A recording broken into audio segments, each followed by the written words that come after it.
Hello guys, welcome to another Wednesday trade recap and forecast.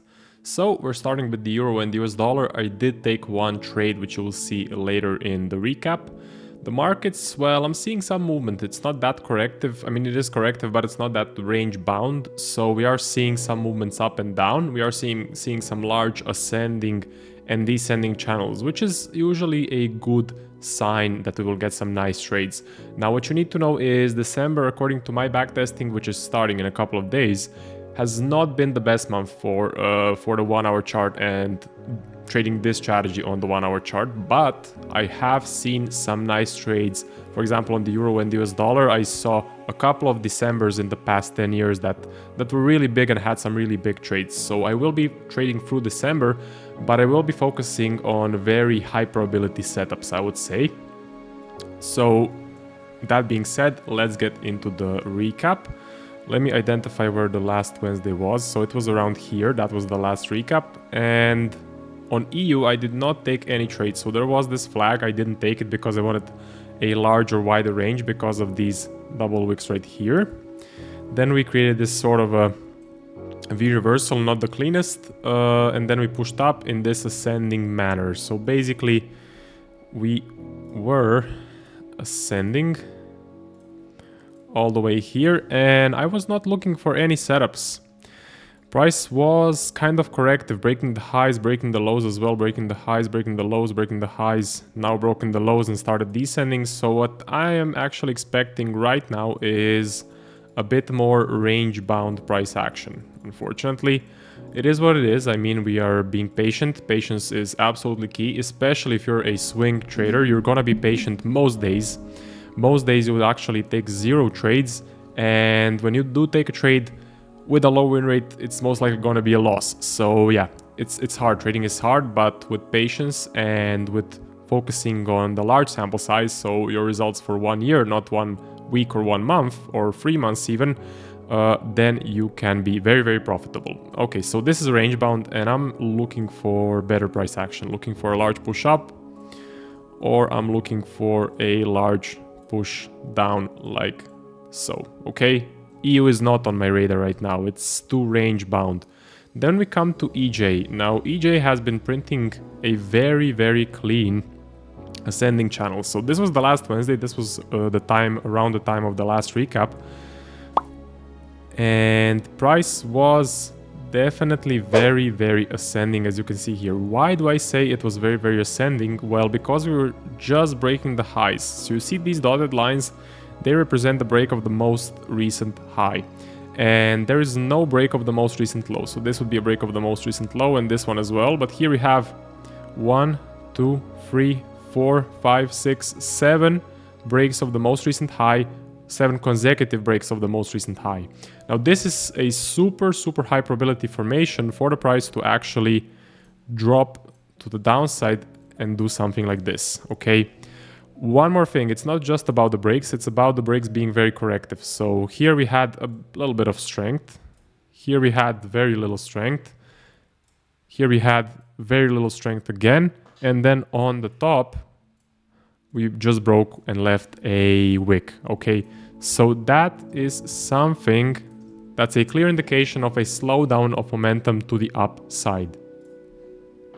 So let's continue. What happened then? Well, we had a push down like this. We got some nice momentum. It's not the biggest momentum, but I like the clean close on the bottom, so almost no wick, and I like this candle right here. It has a nice body. So at this point I did have my order set on the low of this inside bar for a break and retest setup with a 12 pip stop loss. Okay, so I had this order on set, but unfortunately this candle did not tag me in. So this to me was a super extremely high probability structure. I was very, very happy to have my order on placed. Then what happened? We broke the low. Because we pulled back and then broke the low, then this was no longer a valid entry level. Okay, so it was no longer valid for me, because now the new entry level is on the bottom of this inside bar, right? First it was on this inside bar, now my entry is on this inside bar, on the low of it. But what I can see right away is that this break was not that strong. So this no longer looks like a very high probability structure. This to me now looks like possibly creating a small descending channel, okay? But I was on the phone, look, it was somewhere around 5 in the morning my time.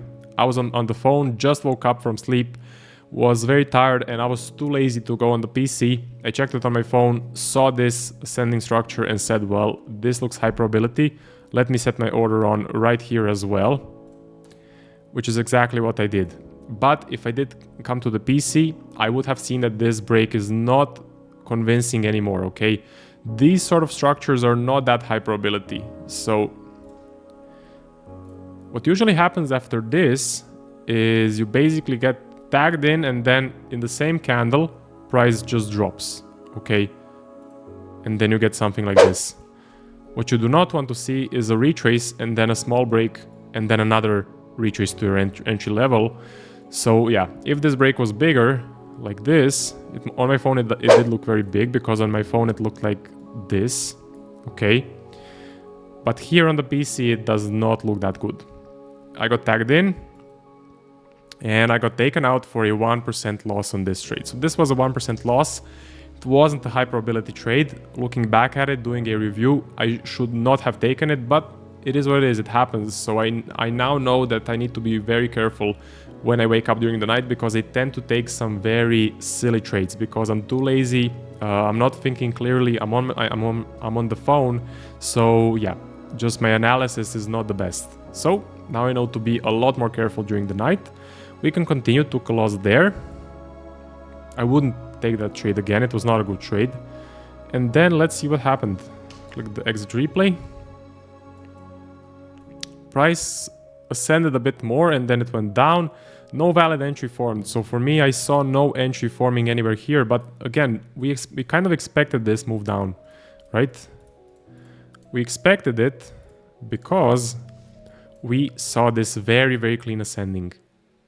What you will see usually after this very clean ascending, usually after consecutive breaks of the highs or consecutive breaks of the lows, you will get a nice trend in the opposite direction, like you did get here. So it ascended a bit more up and then it dropped down. If there was any sort of a high probability entry anywhere in this area, I would have 100% taken it, because behind it was this nice ascending channel, which gives it very, very much steam or power for it to drop down. Okay, so no opportunity here for me to sell. Then what happened? Broke the low, got momentum. Then we broke the high, retrace, broke the high, retrace, broke the low, and now we're getting some momentum. So this to me, it is okay impulse. I'm seeing some momentum, but overall it's kind of stuck in this box or this sideways move. You can see huge wicks down, huge wicks up. It's looking range bound, it's looking volatile, and I do not want to be involved in this sort of price action. That is the reason why I'm waiting for a large push down or a large push up like this. So this pair is currently not on my watch list, and I'm being a lot more patient because this sort of price action is not showing me much. Okay, also prior price action has been corrective as well, breaking the lows, broke the high here, also got a large buying pressure, broke the low again, large buying pressure. Yeah, I don't like this sort of patterns and formations. Continuing, Aussie US dollar. Let's see.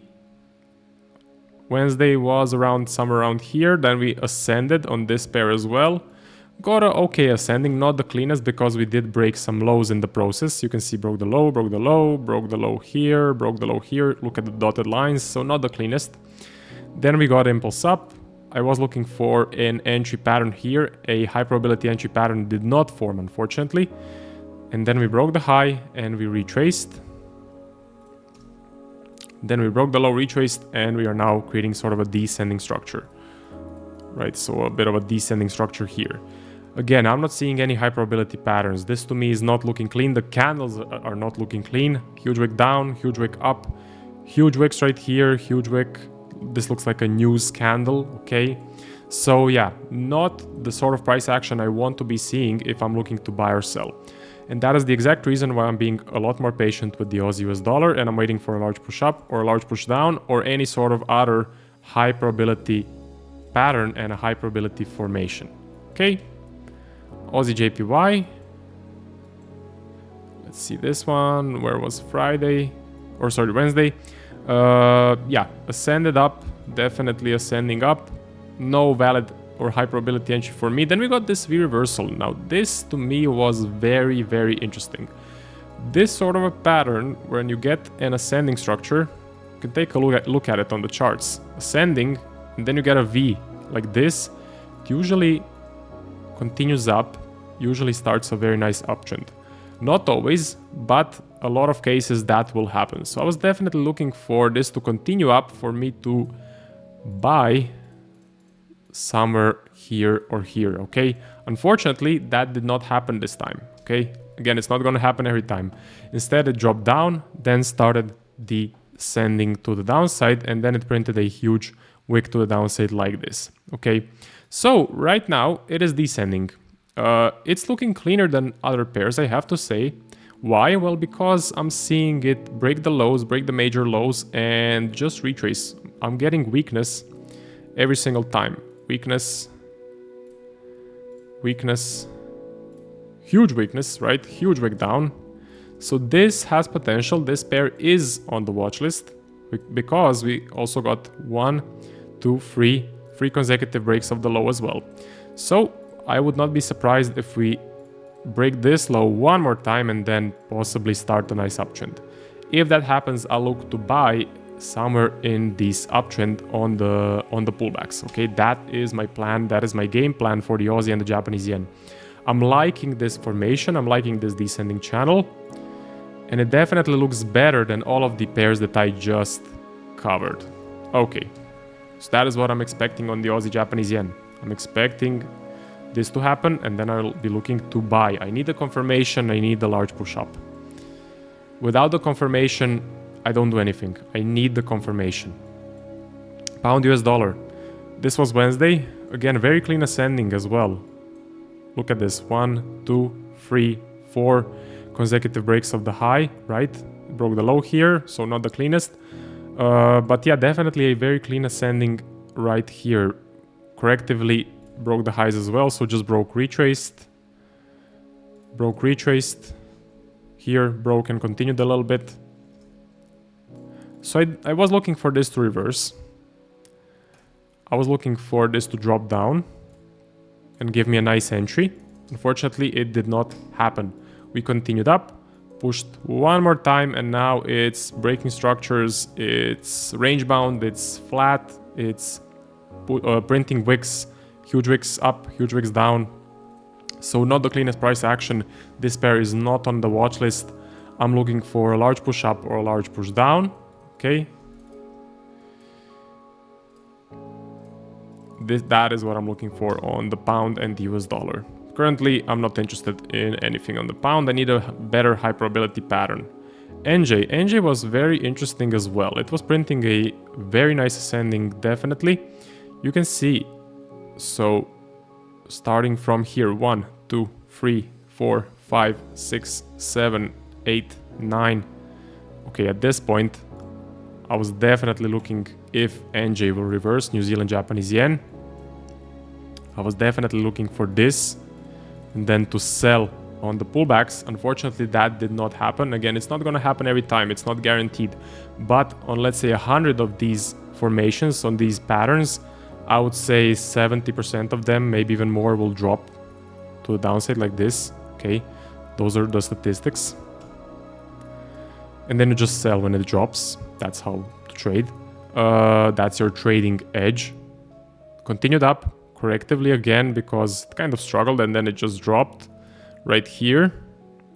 And then broke the low, retraced, and then we got this large push up. At this point, I was looking to buy, possibly, but a high probability entry pattern did not form. We got some major selling pressure. After that much selling pressure, I'm no longer interested in being a buyer in this market. Okay, so yeah, currently I'm expecting a range. We're getting strong momentum up, we're getting strong momentum down. I'm just expecting this. So NJ is definitely not on the watch list. I'm expecting it to be more flat in this general area. What I'm looking for is either a large push up, large push down, or some sort of a high probability pattern that moves away from the range. Something like Maybe another very large ascending channel. I want to see this happen again, right? This was super clean. I want to see it happen again to the upside or to the downside, something like that. So currently not on the watch list. Let's recap. Only one I'm looking at right now is this one, Aussie Japanese yen. It's forming a nice descending structure. I'm still trading for the end of today and tomorrow as well. So tomorrow will be Friday. And if on Friday we potentially get something like this, reversal, I'll look to buy right here on, let's say, a flag formation. So let's see what happens. That would be it for this video. That would be it for the trade recap. Again, watch out for December. Look at your back testing data. See how you're doing in your Decembers. I know in the last 2 or 3 Decembers, the percentage was not very good. But in the last 10 years, on the Euro US dollar, for example, I have had some 5%, 8%, even 10% winners happen in December. So I'm going to be trading through it, but I'm going to be a bit more careful and I'm going to be looking at very high probability formations. That's it. See you guys in the next one.